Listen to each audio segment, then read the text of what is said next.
Dear students, this is 12th Zoology video class, Chapter 10, Part 1, Applications of Biotechnology.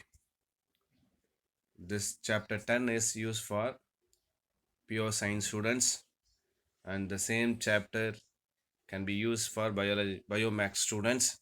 Chapter 9, Applications of Biology. I'll show you the reduced topics here. This is the biomax students. So take out your textbook and just mark it out. Chapter 9, Applications of Biotechnology. The introduction parts are there. Just stick it out. Then 9.1, Applications in Medicines. The topics are included. Then 9.2, Gene Therapy. The topics are included. Then 9.3, Stem Cell Therapy. The topics are included. Then 9.4, molecular diagnostics. So these are the topics are included. Just take out your textbook and just mark it for bio max students, and pure science students just take out your textbook and mark it out. Chapter 10, Applications of Biotechnology, introduction parts. Then 10.1, 10.1.1, then 10.1.2, then 10.1.3, then 10.1.4, then 10.2, then 10.3, then 10.4, then 10.5, and 10.6. Just take out your textbook, just mark it out. Chapter 10, Part 1, Applications of Biotechnology. What do you mean by applications? Application means use. What is biotechnology?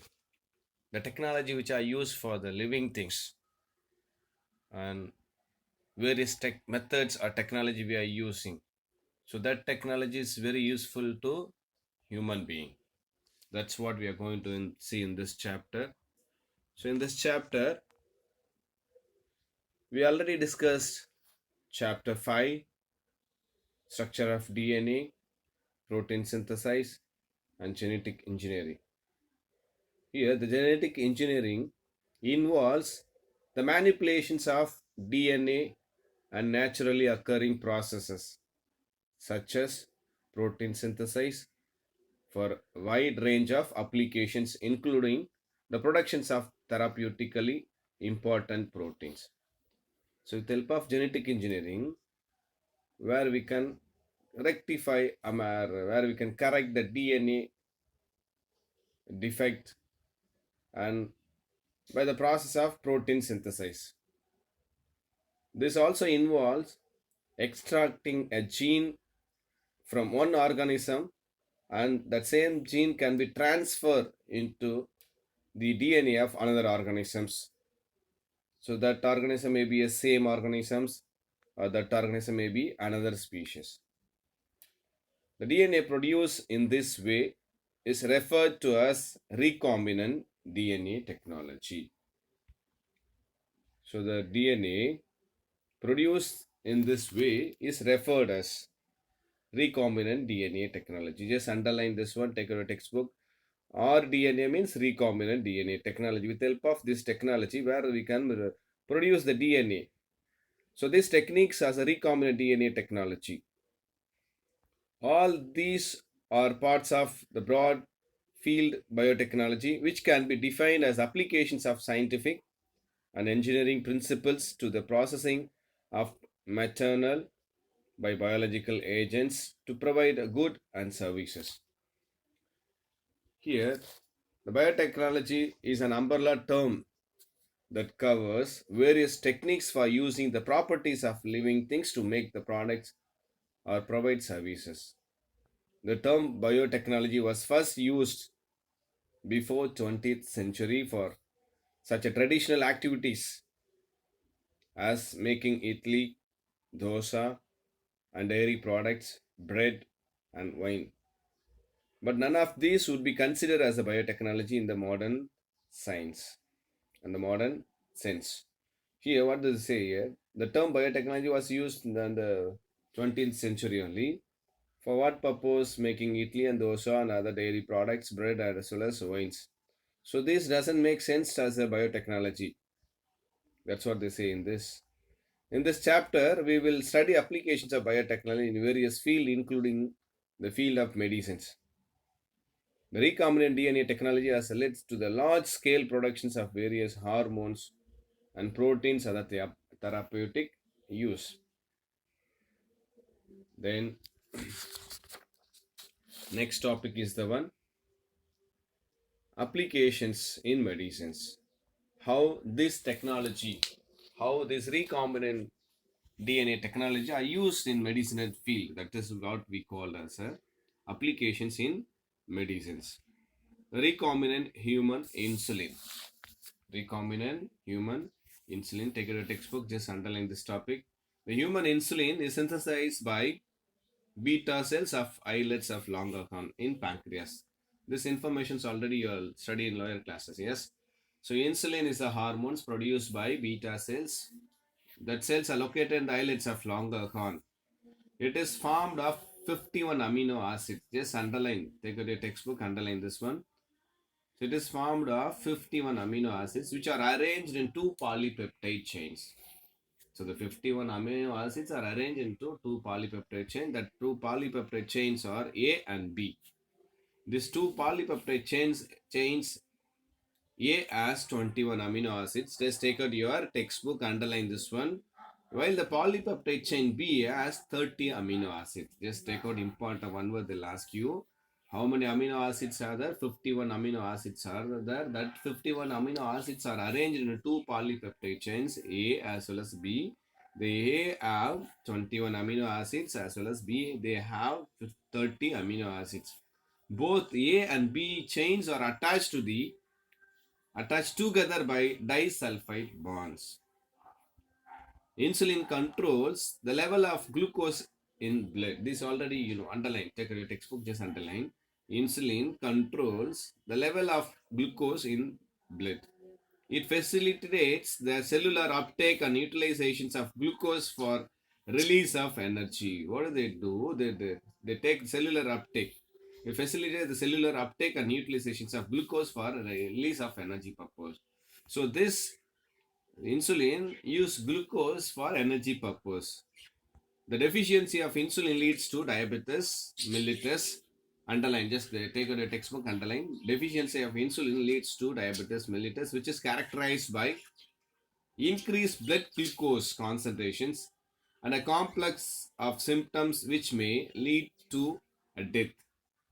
If he doesn't take treatment properly, the insulin deficiency means leads to death. That's what they say here. If untreated, a continuous program of insulin dependence is required to treat this deficiency.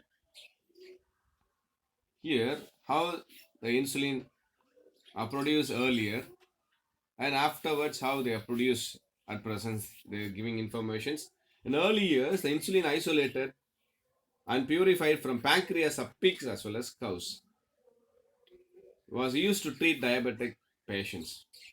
Due to minor deficiency in the structure of animal insulin, that is, since they had extracted this insulin from pigs as well as cows, so that insulin was allergies to some of the people, those who use this as insulin. It has resulted in the occurrence of allergy reactions in diabetic patients. So instead of that one, they changed the methods of producing the insulin. The productions of insulin by recombinant DNA technology started in the late 1970s. So as they are extracted this insulin from pig and cow, so that insulin or allergies are undergone for some kind of allergy to the patients. So because of that, they change the methods of productions of insulin to recombinant DNA technology. Underlying the year of 1970. These techniques involve the insertions of human insulin gene on the plasmids of E. coli.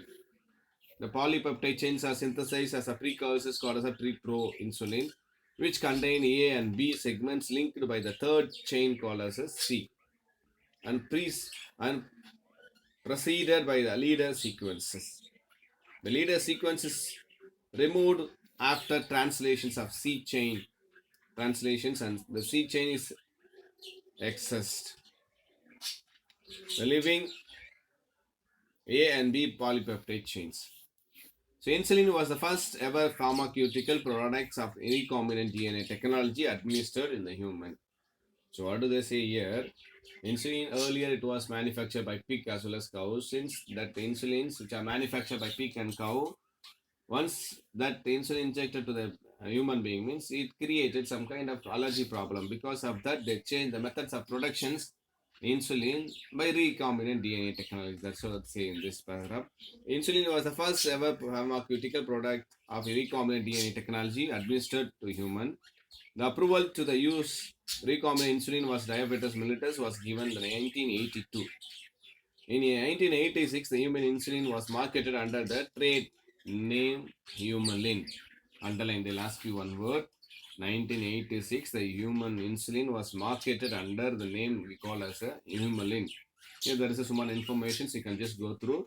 Based on banding 1921, isolated insulin from pancreatic islets of dogs and demonstrated effectiveness against diabetes. And so this is what the methods of productions of human insulin. So with the help of recombinant DNA technology. That's the plasmids they contain E. coli. With the help of that plasmid, they're just the insertions of this kind of E. coli, which they can produce this which can transfer the genes with the help of E. coli to the another cells by production in order to produce the insulin by the recombinant DNA technology. This is what so far we have seen. Then the next one is the one human items. So next topic is the one 10.1.2 human alpha lactalbumin. Lactalbumin. Here the alpha lactalbumin is a protein composed of 123 amino acids and 4 disulfide bridges with a molecular weight of 14,178 Dalton. Da means Dalton. In human milk, then alpha lactobium is the most abundant protein, comprising 25% of total proteins found in human milk. Here the alpha lactalbumin is the most abundant proteins. So in that one lactalbumin, they contain more proteins, about having 25% of total proteins found in human milk. It is synthesized by the mammary glands. So that alpha lactalbumin binds calcium and zinc ions and possesses bactericidals and anti-tumor activities. So these lactalbumins are just how they can bind with calcium and zinc ions, which they can go against of bactericidal, possesses the bactericidal and anti-tumor, against of anti-tumors. They have bactericidal and against of tumor, that is because of anti-tumor activities. Which one? This alpha lactalbumins. The improvement of nutritional value of cow's milk with the transgenic expressions of recombinant human alpha lactalbumins has been attempted. Healthy transgenic cows were produced by somatic nuclear transfer, in which expressions of up to 1.55 grams per liter of recombinant human alpha lactobium was achieved. Similarly, transgenic goats were also produced, in which the expressions of human alpha lactalbumins was about 0.1 to 0.9 milligram per milliliter. Okay, here with help of that DNA recombinant technology, recombinant DNA technology, they have produced some kind of proteins which are more valuable nutrients in cows as well as the goat. That is we call as a human alpha lactalbumins. Lactalbumins. Human alpha lactalbumins. Here, somatic cell nuclear transfer is a technique for creating a viable embryo from a body cell and an egg cell. This technique is discussed later in animal cloning. So then next, so there is a small information bit. The year of 1997, there is a name of cow is called as a Rosie. The first transgenic cow produced human protein enriched milk. Here, transgenic cow, the transfer of gene from one cow to another cow. Okay, that is we call as a transgenic cow. For what purpose the transfer this gene means in order to produce have more proteins, in order to produce more proteins in the milk, which which contained the human alpha lactalbumins. The proteins rich milk 2.4 gram per liter will be there, was nutritionally balanced food for newborn babies than the normal milk produced by cows. So the milk which are produced normally by the cow, that has less value proteins when we compare to the transgenic cow produced milk. That is a rosy one. That's what they say. This information you can go through. The next topic is the one interferon. Interferons are the proteinase antiviral species specific substance produced by mammalian cells when infected virus. So interferons used against of virus. That's what they say here. The interferons were discovered by Alec Isaac and Jean Lindemann in the year of 1957. Based on the structure of interferons, they are classified into alpha, beta, and gamma interferons. They stimulate the cellular DNA to produce antiviral enzymes which inhibits viral replications and protects the cells. If any cells infected by virus, this cellular DNA they produce against of that virus some kind of enzyme. They produce some kind of enzymes against of virus, which inhibits the viral replications and protects the cells from being damaged. The interferons could be isolated from blood. The amount of blood required for isolations of interferon is enormous. So if you want to produce interferons, we need more amount of blood. That's what they say here. Enormous means more and more. It's not a practically applicable one. To overcome this issues, the interferons could be produced by recombinant DNA technology. So if you want to if you want to cure disease which are caused by virus, we need interferon. That interferons we can get by transfusing the blood from others.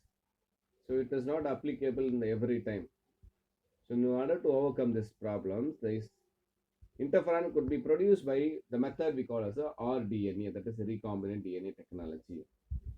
The yeast Saccharomyces cerevisiae is more suitable for productions of recombinant interferons than E. coli. When we compare the E. coli as well as yeast is the best one to produce the interferons. E. coli does not possess the machinery for glycosylations of proteins. So E. coli does not possess the machinery for glycosylations of proteins. And interferons are used for the treatment of various diseases like cancer, AIDS, multiple sclerosis, hepatic C, herb zoster. All this the disease can be cured by the interferons. In spite of the therapeutic applications, interferons are not within the reach of common man due to high cost for its productions. This interference, since it is very costly, it is not reach for the common people, they say. The next one is the one recombinant vaccines. Recombinant DNA technology has been used to produce new generations of vaccine. The limitations of traditional vaccine productions could be overcome by this approach. So when do we take vaccines? We take vaccine before the disease comes. For precautions of the disease, we take vaccine. For COVID-19, we take vaccines, Covishield and Covaxin. That is because the vaccine. So the recombinant vaccines are generally uniform quality and produce less side effects as compared to the vaccines produced by conventional methods. So the conventional methods is the one older methods. When we compare the conventional methods as well as recombinant methods, it's somewhat uniform in quality, produce less side effects when we compare to the vaccines produced by conventional methods. So traditional methods, they have less effects when we compare to the vaccines which are produced by recombinant technology. Different types of recombinant vaccines include subunit recombinant vaccines, attenuated recombinant vaccines, and DNA vaccines. Subunit recombinant vaccines. The vaccine that uses the vaccine that use components of the pathogenic organisms rather than the whole organisms are called subunit vaccines. Underline, just mark it 2 marks. Recombinant DNA technology is very suited for developing new subunit vaccine. It includes components like proteins, peptides, and DNA's pathogenic organisms. The advantages of these vaccines include their purity in preparations, stability, and safe use. The next one is seven attenuated recombinant vaccines. This includes generally modified pathogenic organisms, as a bacteria or viruses, that are made non-pathogenic and are used as vaccines. So these vaccines are used for both bacteria as well as viruses, but it is a non-pathogenic one. Okay, and are used as a vaccines. Now it is now possible to genetically engineering the organisms and use them as live vaccines, such vaccines are referred to as attenuated recombinant vaccines. Then DNA vaccines. The genetic immunizations by using DNA vaccines is novel approaches that came into being in 1990. The human response of the body is stimulated by DNA molecules, and a DNA vaccine consists of gene coding and antigen proteins one. And inserted the antigen proteins inserted into a plasmid and then incorporated to a cell in the target animals. The DNA instructs the cells to make an antigenic molecules which are displayed on its surface. This would evoke an antibody response to free floating antigens secreted by cells. The DNA vaccines cannot cause the disease as it contains only copies of few of its genes. The DNA vaccines are relatively easy and expensive to design and produce. Here, the vaccines produced by these new techniques have definite advantages like producing target proteins, long lasting immunity, and trigger the immune response only against specific pathogens with a less toxic effect. Recombinant hepatitis B vaccines as a subunit vaccine is produced by cloning of hepatitis B surface antigens, that is the HBsAg. Gene is the yeast, that is Saccharomyces cerevisiae. So here there is a small information. This is what the productions of recombinant HB vaccines. Methods you can go through. Here there is a recombinant vaccines for hepatitis B. Was the first synthesized vaccines launched in the year of in the 1997, which was marketed by trade name Recombivax and Energy Rix B. India is the fourth country in worldwide after USA, France, Belgium to develop indigenous hepatitis B vaccines. What is hepatitis B? Hepatitis means they cause jaundice one. Okay, that's a one type of jaundice hepatitis B virus. For that purpose, they produce vaccines. Just go through. Today we are seeing what is DNA vaccines and what is interference we have seen and what is recombinant vaccines we have seen and what is human alpha lactalbumins we have seen, and also we have seen applications in medicines we have seen, and also we have seen introduction parts seen. If you have any doubt you can contact me. Okay, bye, take care.